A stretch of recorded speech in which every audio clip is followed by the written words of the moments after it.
Hello, everybody. Hello. Welcome to the Divine Healing Ascension Masterclass. This is week 4, our ancestor karma and shadow work. That's our topic for today.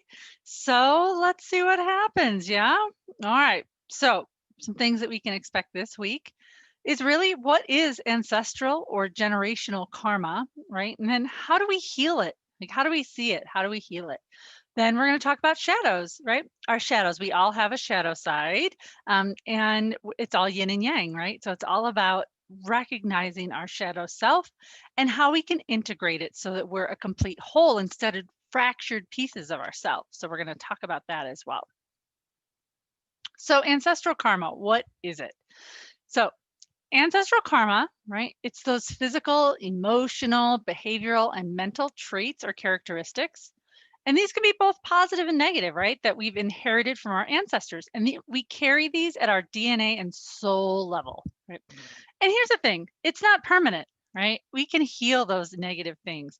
And when we heal these ancestral patterns, right? These thought patterns and beliefs and behaviors and addictions, things like that. When we heal them not only for ourselves, but we heal them for future and past generations. It's super powerful. So here's why it's important to heal this. Again, likely these old patterns, right, that have been handed down from generation to generation, they're holding you back from living your best life, right? Just like all of the healing that we've already done in this class, from inner child, working on chakras, right? And we're going to talk about feminine wounds next week. All of these things, right? They all are preventing us from really, truly stepping into our most bright self and living our most authentic life, right? So this is just an additional way of healing those aspects. And when, again, I mentioned this just before, when we heal these wounds, right? It's not just for us, it's for future and past generations, right? The buck stops here. We don't pass that on. And then from a soul level, it heals those past generations as well. It also helps to heal the whole of humanity, right? We're all a collective. We're all here on the earth at this time, right? We're here for a reason, right? And so collectively, we're raising the consciousness and vibration of the entire collective when we heal these things, right? Also, if it's coming into your consciousness right now, again, chances are it's part of your lifetime's journey. It's part of your soul's journey to work on healing this, right? And we're going to get into what karma means and all of those things here in a minute, but it really does support that it's probably part of your life's journey, right? Is to work through healing this because past generations weren't able to. It also really gives us the freedom to live a high vibrational life, right? When we put down the bags, it raises our vibration. Everything is energy. So when we keep chipping away at these old heavy things that are weighing us down, it allows us to really rise up and vibrate at a much higher level, which puts us even closer to the spirit realm. All right. So if you look deeply into the palm of your hand, you will see your parents and all generations of your ancestors. All of them are alive in this moment. Each is present in your body. You are the continuation of each of these people, right? We are a result of our generational history, right? Everything is passed down, genetics, right? And it's also interesting because there's things that are passed down that, you wouldn't think, right? But they are. It's really amazing the things that humans, and actually this is in the animal world as well, is how it's passed down from generation to generation to generation. So what is karma? Right? Because I talked about generational karma, but if you don't know what karma itself is, right, it's hard to sort of understand the big concept.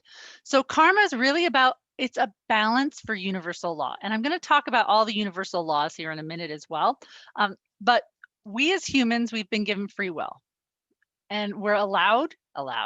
We can live our lives, right, in any way that we choose, both positively and negatively. And the quality of the energy is returned to us depending on our choices and how they're aligned with universal laws. It's simply a balance between cause and effect, right? So karma isn't it's not as simple as saying, well, that person is a bad person and something bad is going to happen to them, right? It's more about cause and effect, right? And it's that kind of karma. It's based on the choices people make is based on what comes to them, right? So it's a little deeper than just sort of if they're a bad person, then bad things will happen to them. It's a little different than that. So I wanted to mention the universal laws, okay, because there's 7 of them. Excuse me. And the first 3, right, they're immutable, meaning that they can't be changed or transcended. They are what they are, right? And then the last 4 that we're going to talk about on the next slide, they're transitory and they can be transcended, right? Which means that they really can be changed and altered a little bit, right? You don't have to experience the full weight of that sort of universal law. So the first law is the law of mentalism.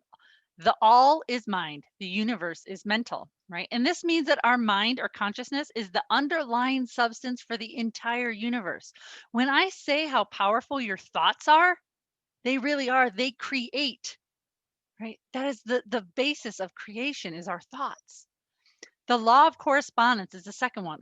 As above, so below, and as below, so above, right? And this just means that there's harmony and agreement and correspondence between the physical, mental, and the spiritual planes, right? We are not just a physical being. We are not just a mental being. We aren't just a spiritual being.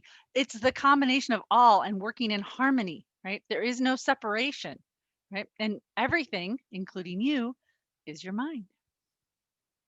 So the third one is the law of vibration. Nothing rests, everything moves, everything vibrates, right? Everything is a vibration. We are all a vibration. Plants, trees, people, animals, like, even crystals, everything vibrates at a certain frequency. Atoms, right? Down to the tiniest, most smallest thing that we can see with a microscope. It vibrates, it creates energy, right? And so everything that you experience is a vibration. Everything that you put out is a vibration, right? So these next few laws, right? These are the ones that you can sort of play around with a little bit, right? They're mutable. You can transmute them, right?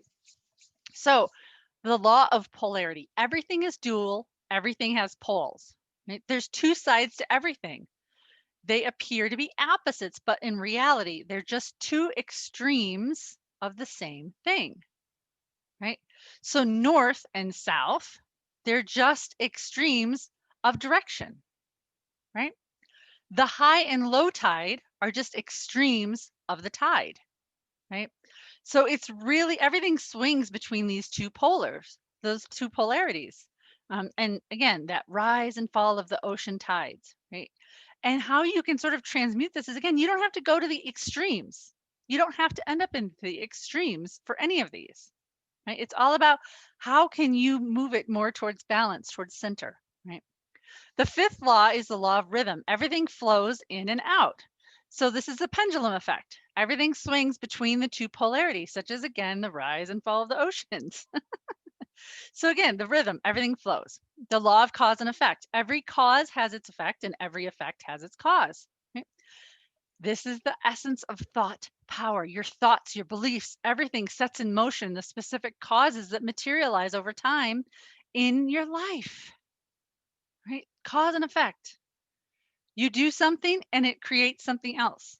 You think something, you create something else.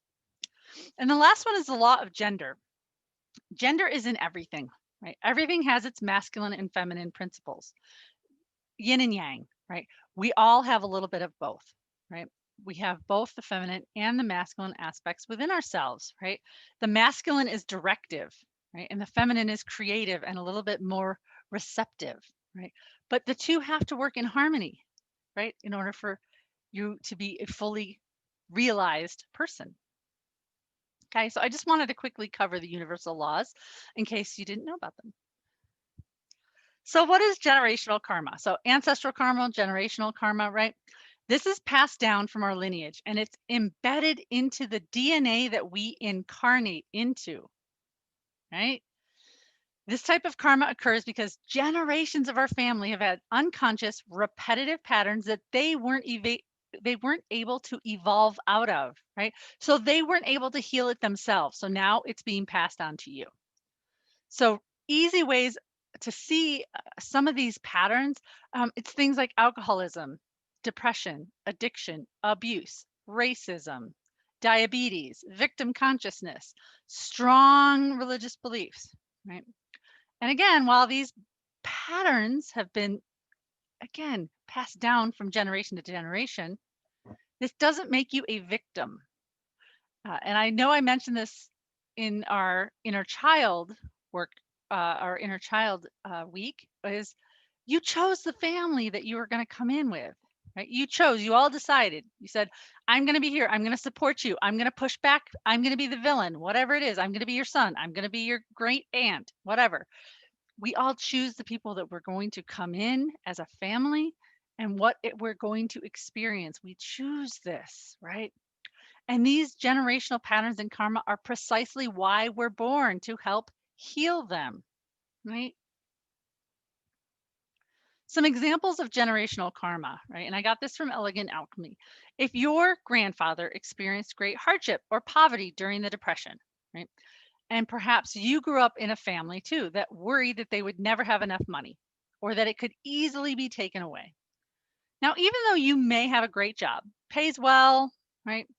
But you believe that maybe you're trapped into thinking that you won't be enough, like that there won't be enough businesses to sustain you, or that you'll forever struggle from paycheck to paycheck.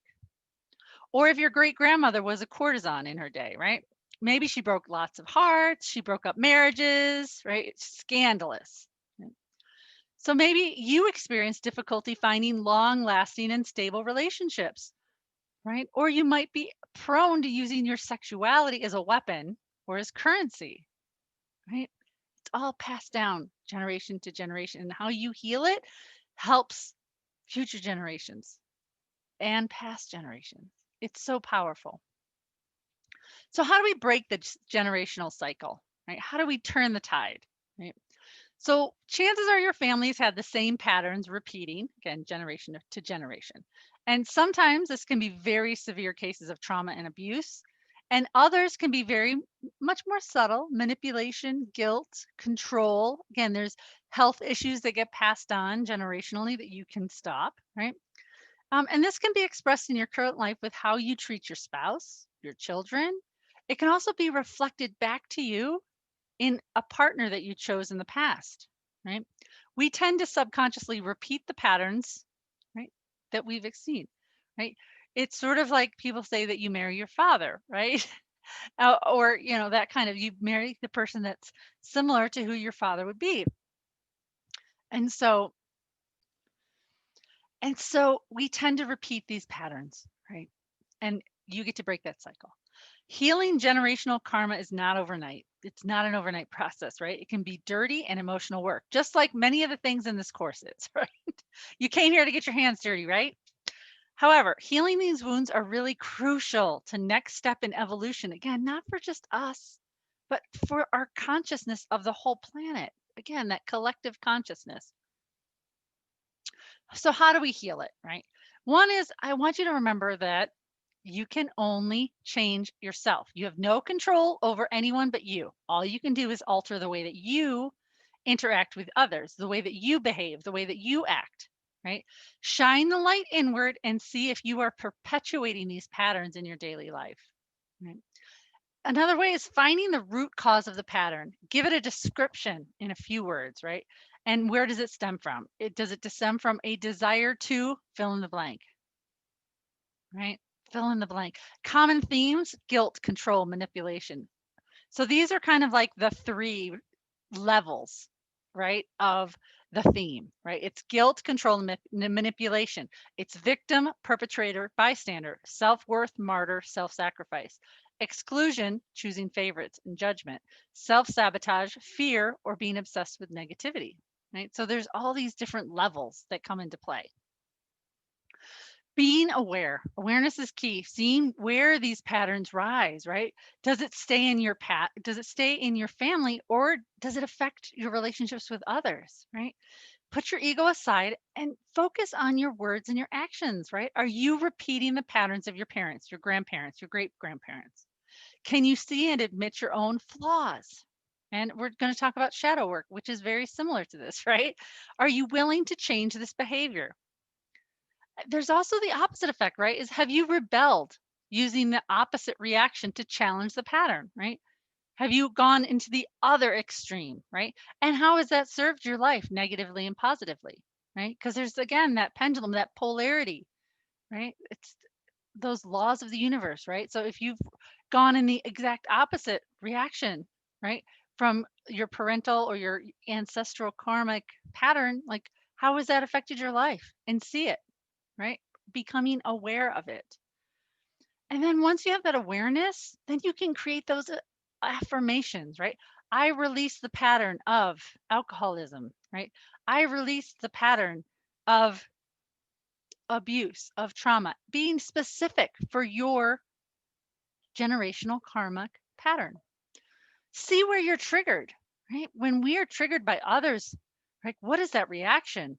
Do you engage with fear, anger, frustration, playing the victim, right? You may need to stand up for yourself and your needs, right? Or it may be just time to go. It may be time to step back and say, this relationship is not healthy for me. I need to take a step back, right? Be loyal to your own happiness. There is nothing noble about being a martyr, right? So sacrificing yourself, suffering at the hands of others.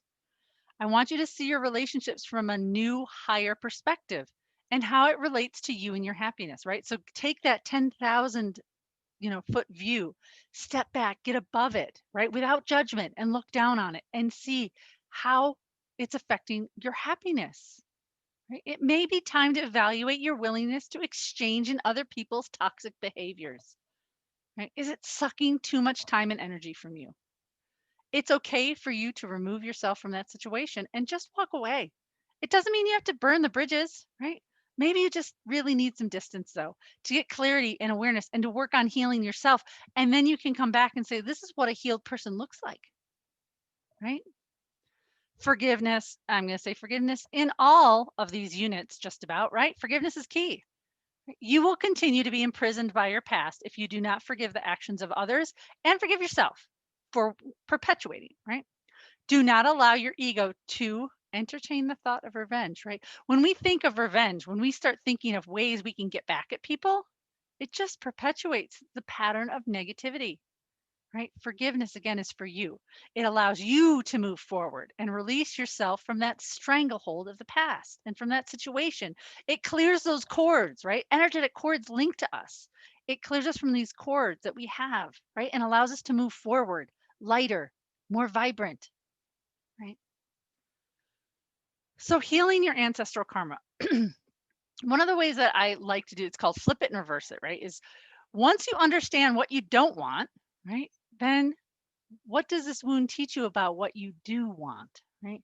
And by creating those positive affirmations for yourself, right? So let's say your example is like you don't want, right, to live in a inauthentic, dishonest way, right? Let's say you have your parents, your dad was a scoundrel, right? He lied, he never kept his promises, right? So if that kind of behavior, right? And you're like, I'm done. I'm not allowing that to keep continue, right? Maybe your family has a pattern of lying, right? Or just being dishonest, right? So you can create an affirmation for that. I am honest in all my interactions with others. I am a woman of integrity and I follow through with my promises. I am surrounded by others that mirror my authenticity and integrity, right? We want to hang out with people that mirror what we're trying to achieve, right? If you hang out with people who are low vibration, who are like toxic, guess what? That's what you're going to like. That's the energy that you have in your life. Like you want to hang out with people who are have the qualities that you aspire to. So there's a ritual, and this is in your workbook actually, in creating a ritual to release the patterns, right? And allow yourself to integrate new patterns of behavior into your daily life. So I'm not going to go through this whole this whole ritual. It's in your workbook, but know that like you can create a ritual, right? And it's sort of I love the Mexican de los Muertos, and I don't speak Spanish, but it's that Day of the Dead, right, where we honor our ancestors, right? So this is very similar in that we're praying, we're saying, can you help us, right? We're releasing, please help me to release these patterns for our highest, for our generational highest and greatest good, right? It's creating that offering. It's saying the affirmations of what you are bringing in, right? The affirmations at the top of this page, right? It's that example that I mentioned above. That's what you want to create for the different patterns that you have, right? Because that's what you want to embed in your system, right? So again, this whole thing is all listed out in your workbook. So I highly recommend that you do this. It's super powerful to do on the new moon. We have a full moon coming up this week. If you're watching it right now on Monday, but use the power of the moon, right, to set these intentions because it's super powerful. So the new moon is really powerful for setting intentions, right? So it allows us to release, but also it creates super powerful intentions and brings that energy inside of us and allows us to really create magic. And you can also do this you can do this anytime. It's just like that, those moon phases really help just energize them even more. It just makes them more powerful. You can also do this on the full moon. The full moon's great for releasing, right, and letting shit go. It's really great for that too. So I would recommend doing it on one of those moon phases. Again, the new moon is sort of the most powerful for this particular ceremony, but you can do it anytime. So I want to now move to shadow work, right? So we just finished kind of chatting about generational karma, right? It's so generational karma is really important that you see the patterns, right? And work on becoming aware of them and how you can clear them. And there's some exercises in your workbook on how to do that, right? And now shifting to shadow work. And I wanted to put these two together. And similar to inner child, right? I wanted to put all of these three things kind of back to back because it's very interwoven, right? Often, our shadows come about when we are children, right? Our shadows, we end up like creating this shadow self in our childhood, right? And chances are the reason we created it is probably through generational issues or patterns, right? That karma that came in. So these three things are super intertwined. And there's an exercise in your workbook as well on, hey, you know what? After you've done a little bit of healing and journaling and things like that for all three of these, like where do you see the links? Where do you see how it's all woven together? So let's talk about shadow work. So our shadow self is the aspect of ourselves that we bury, right? It is the aspect of ourselves that we bury because we're afraid people wouldn't accept or love us. It's that judgment, right? Ooh, well, I don't want people to think I'm selfish, right? So I'll appear selfless or I will react when people there's a whole wealth of reasons why you can react, but you're triggered, right? When someone says something about how selfless or selfish you are, right? And it triggers something inside you, right? Whew. Our shadow self comes out again when we're triggered by someone else's words or actions. This is the time, and I think I mentioned it last week in Inner Child, and I mentioned it in our generational karma as well. When we are triggered, chances are there's something there that we have to face. There's something about it. It's really important you dig in and you figure out what it is. Why is this person so triggering to me? Why am I reacting this way? Right? Why am I so upset about this? And digging in, going, oh my God, and getting those aha moments, right? Shadow work is about integrating and accepting ourselves fully without shame, right? It helps eradicate the negative effects on our lives and consolidating ourselves into the whole, right? So our shadow self, it's like a fractured piece of ourselves that we put in a box and we like, ooh, I don't want to know. I don't want people to see that part of me because that's bad. That's negative, right? And I'm using air quotes because again, it's just different experiences, right? Good and bad, it's different levels, right? So so it's really about taking that out of the box and integrating it, how you can utilize it, right, to become a fully formed person, right? And how you can use it to your advantage, right? Instead of hiding it away in a box, right? So shadow work is challenging, right? The healing between the conscious self and the shadow self can be life changing, right? But again, just like all of the healing work that we're doing, it's dirty. Sometimes we look at ourselves and go, I don't want to recognize the fact that I'm selfish, right? I don't want to see that. So I'm going to ignore it, which isn't helpful. Instead, you can turn it and say, okay, so maybe I am a little selfish. How can I use that, right? I'm selfish because I care about my time, my energy, my resources, right? I never going to let's say you're never going to um, give to others until your cup is completely full. They get the overflow, right? That's not selfish, right? But people on the outside were fearing that, oh my God, they're going to think I'm selfish because I'm doing all of this stuff for myself or because of XYZ, right? But it's about seeing it, recognizing it, looking at the mirror of ourselves and going, how can I incorporate this and create this into a positive like aspect of myself, right? Combining the selves creates a more harmonious and balanced life, right? Again, it helps heal the fractures and it gives you a sense of freedom. And it may even give you a new perspective, right? And experience new things that you didn't even know you were able to do. Right? And by learning and accepting our shadow self, we can express those characteristics in healthy ways rather than suppressing them until they show up when someone triggers us and we blow up and we like get angry and we don't really know why, right? It's allowing us to recognize it, heal it so that we don't aren't triggered by these people anymore or we aren't triggered in a lot of different ways. So how can you see it? How can you see our shadow traits? The best, easiest way is again the annoying traits in others, right? What do you hate about others, right? What drives you crazy, right? When you meet someone and you're like, cannot stand that person, and you don't know anything about them, you're like, I don't know, I don't like them. There's some, and not from a that person's a bad person. It's not that intuitive hit of, oh, I know that that person's not good, not kind, not whatever. It's more of the like everybody likes this person, and for some reason you're like, oh, I can't stand this person, right? You need to like look at them and go, okay, well, why, right? And there's some journaling prompts in your workbook about why do I feel this way? Why am I overreacting like this, right? If you lack self confidence and being afraid to speak up, blaming external circumstances or people for the situation that you've put yourself in, if you have weak boundaries, right, you're a people pleaser, a wallflower, a pushover, fear of being judged, right? Not going after what you want, use procrastination, fear of being judged, and again, sabotaging yourself. Money and success issues, right? Relationship issues, creating drama where there really shouldn't be any. And everything might scare you or it triggers you into going into a really dark place, right?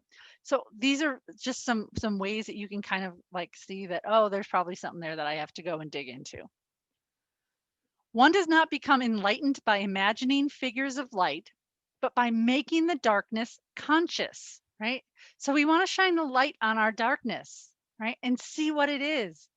Awareness is key. Carl Jung, he's like the founding father of shadow work. And so this is his quote, but it's really about how can I bring this to light and integrate it so I can become a whole, authentic, full being. So integrating the shadow self. The first one, again, releasing judgment of yourself, right? Shadow work is a practice of healing and self growth, and it requires surrender and acceptance, right? Accepting yourself as you are, right? We are all dark and light, all of us, yin and yang, right? So stepping back, letting go of judgment, turning that ego off and saying, okay, I just want to see this from a neutral, observational standpoint, right? And going, okay, well, how can I turn this around? How can I incorporate this into myself, right? That feels authentic to me. Look into your why, right? When you're triggered or you act in a certain way that stems from something that you don't understand, again, that overreaction, right? Hysterics is usually historical, right? If you go into hysterics about something that you're just like, well, that doesn't make anybody else crazy, chances are there's something historical that you have to heal, whether that be your shadow, inner child, generational karma, right? When we're triggered by something innocuous, especially, chances are there's something that needs to be healed. So ask yourself why over and over again to get to the bottom of that well of emotion. Why are you feeling triggered? Why am I acting this way? Why am I feeling this way? right? Journaling, again, highly recommend journaling, automatic writing, stream of consciousness, brain dump, whatever it is, right? But by allowing yourself to literally get those thoughts and emotions down on a piece of paper, right? It allows you to see the consistent patterns in your life, right? Maybe you have patterns of behavior like every time you run into Aunt Margie, she triggers something in you. And when you write that stuff down, you can see the pattern of, oh, I now see that whenever she uses my nickname, she makes me crazy because that's not who I want to be, right? Or whatever it is that's triggering me. Constantly seeing your patterns of behavior, again, it gives you greater clarity and allows you to integrate that fully. Meditation. We're going to do a quick meditation on Wednesday during our live. Um, and meditation is just, again, one of the best tools for self awareness, mindfulness, right? It allows us to get in tune with our thoughts and emotions. And again, for those of you who do not love meditation, use the journaling exercises, right? Dig in that way if that's easier for you, right? Do what works for you. I want to remind that to all of you, right? If something works well, use it, right? And if you come to a point where you're ready to expand, then try something else, right? But it's sort of like don't fix what's not broken, right? If there's a certain way that really is helping you get down into the nitty gritty, into the bottom of it, keep using it, right? Break down your limiting beliefs. Unpacking that lifetime of difficult emotions and experiences can really help you see that root of your shadow self. And our goal is to always get to the root. We want to pull it out by the root, right? Because if we just pull the dandelion, blow the little white things off, right? The seeds, we blow it all off, it's going to come back, right? Because we didn't pull it out by the root. And for serious cases, I highly recommend that you seek therapy, right? Sometimes it's just better to seek a therapist when we need to get to the bottom of trauma, right? Especially big trauma, right? So, just to recap, right? Generational patterns can be healed, right? You need to bring them to light to see how they're affecting your life. And you have to make the conscious choice to change these patterns of thoughts and behaviors, right? Otherwise, if you don't choose to change it, then it's going to fall onto your kids or their kids or their kids, and so on and so on. And then the shadow self, remember, seeing those aspects of ourselves that we hide away will give us greater clarity to see how we can incorporate all of us into a full, complete person. Awareness is key for all of our healing work, really. Awareness. Whenever we can see something in a new light, it's like peeling that layer off and going, oh, now I know what I'm looking at, right? Instead of wandering around in the dark. Okay. So every time you peel these layers back, it brings more and more awareness and it brings something new to light and it allows you to fully sort of adjust the viewfinder to get clear on what it is that you need to heal next. So, our homework one is there's a whole bunch of journaling prompts in the workbook. Highly recommend you do some for both the generational and the shadow self. Take notes when you feel triggered by another person, right? And if you know there's a person and you haven't seen them in a while or whatever, write down like what it is about them that triggers you, right? You can do this without having to actually be triggered, right? But if you are, figure out what's creating the reaction. Remember, if it's hysterical, it's historical. Okay. It's really important that you look at, why we're so triggered and give this immediate visceral response to people or to situations or to certain words, things like that. Again, the ritual that we talked about earlier is in there. I highly recommend you do the ritual at some point before, like in the next month or so, like because there's the full moon or there's the new moon in a couple weeks, and create that ritual, right? Release and clear your ancestral karma. And I want you to, like, once you're done doing a little bit of both the generational karma as well as some shadow work, I want you to go and kind of look at your inner child work and put it all together and kind of stand back and look at it and see how interconnected it is, right? To really be able, because again, you can heal a lot of stuff, right? There's inner child, there's generational, there's shadow stuff. And by getting the full picture, right, you can heal a big chunk in one fell swoop, right? Just by seeing how it all connects. And you can go, oh my God, I get it now, right? Write down those thoughts. I'd love to hear about, how you see those patterns, like how you see it, how it's all woven together. And so there's some other homework suggestions as well in your workbook. But I hope you have a fantastic week. I'll see you guys on our live soon. And please post any questions that you might have to any of this out in the group. There's also something when it comes to shadow work. There's something called Carl Jung's his archetypes, and I think there's plenty of quizzes and stuff out on the internet as far as you can take one.